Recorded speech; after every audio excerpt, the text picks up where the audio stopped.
I'm sure you have a lot of repeat customers, Yep. a lot of people that probably market for you, Yep.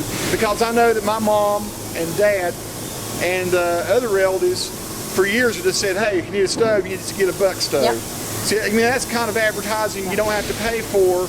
That means a whole lot more to most people. You cannot buy that kind of advertising. That is good. Most the stove in my house that I heat my house with is one of the first ones ever made. It's the old triple wall stove.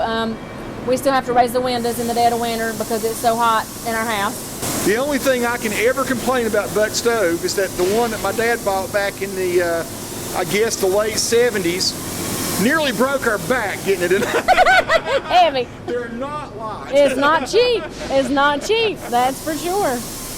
This is our paint, our powder coat area, and we paint our fire pits back here. You can see some of the grills that have been cut out.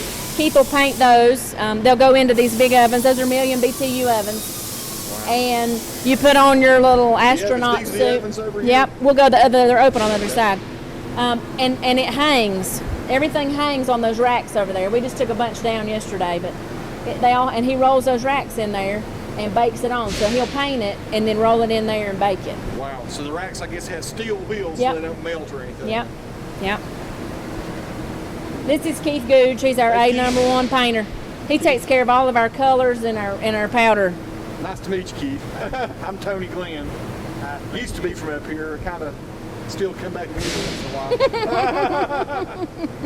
Keith also has a wife that's the best cook in the world. Really? So she sends candy and fudge and cake and pie to us. So we love her as much as we So do he's an him. important man. You bet. You For bet. political reasons, you hang on to him. You bet. We go to church with him too, so he's a good one.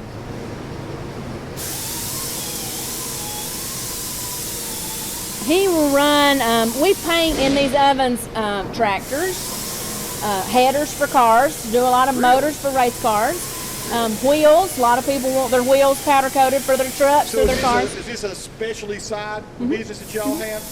Is it under the auspices of Buck It's Stove? under the auspices of Tri-State Powder Coat. I saw that. Yep. Tri-State powder coat. Yep. So, These are the ovens. wow. I'm sorry there's nothing in them today. They were full yesterday.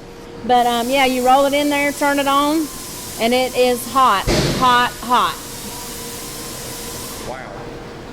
It's powder coat, which is car paint, and it bakes it really? on. And ours has a texture to it, or we can make it any way we want. But we like we work with Forest Paint Company, and they help us design our colors. And so you can do whatever you want. I mean, white, green, red. If you have Almond. a custom color, you guys can probably mix it and create it, right? Here's a few colors.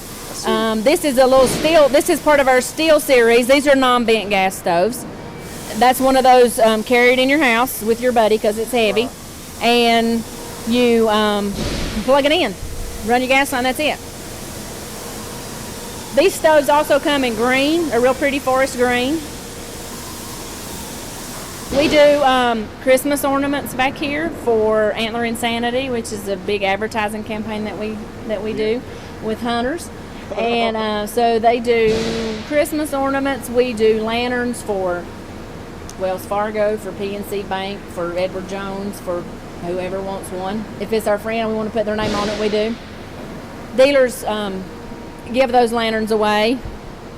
Here's the rack again. I was going to take a quick look at that. Yeah. Interesting. You can't even walk in there when that oven has just turned off because it'll melt the soles of your shoes off. Wow. It's hot. Unbelievable. Hot, hot. Back here's our shipping department. Okay. We also make vaults. Really? Yeah. A metal vault. We do. We do. And that vault, this vault at the funeral home would cost you about $1,500–$1,600. Yeah. And it's about half the gauge steel that this is.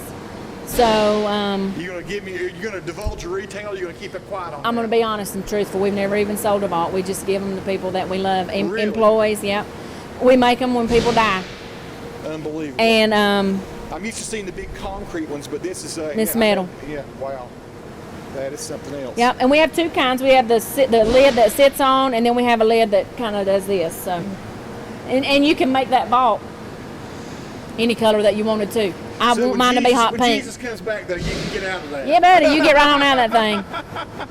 Yeah, that's the thing I like about here, Yeah. because it's privately owned. You can make your own decisions about what you want to do, no matter how silly you think it might be. You make it. You know, that little lantern was probably, I just doing that to be nice one day. And we'd had a meeting with Gloria, and that's when she was trying to work so hard with the town of Spruce Pine. And I said, Dad, will you make this lantern? And he really let me know quickly that we made stoves, not lanterns. We were not in the widget business. We were not in that. I said, just make the lantern. Just cut it out and make it. And that was like one of the first things we ever custom did like that. We have made thousands and thousands. We've made more lanterns than we have stoves. Really? Yeah, yeah. Well, they're very cute. They're They very are pretty, cute. yeah. And we make different sizes. The first year that the Chamber of Commerce and the community were real into that Year of the Perfect Christmas Tree, the North Carolina Board of Tourism needed a giveaway for their tourism meeting. So but they wanted it to be North Carolina product. So of every product that's made in North Carolina, the Chamber of Commerce got us there, but they picked that lantern. So our first lantern order for making one was like 650 lanterns for the state tourism authority, which I thought was neat. So everybody that came to North Carolina for the tourism conference got one of those lanterns. Wow. But that was neat. Mitchell County.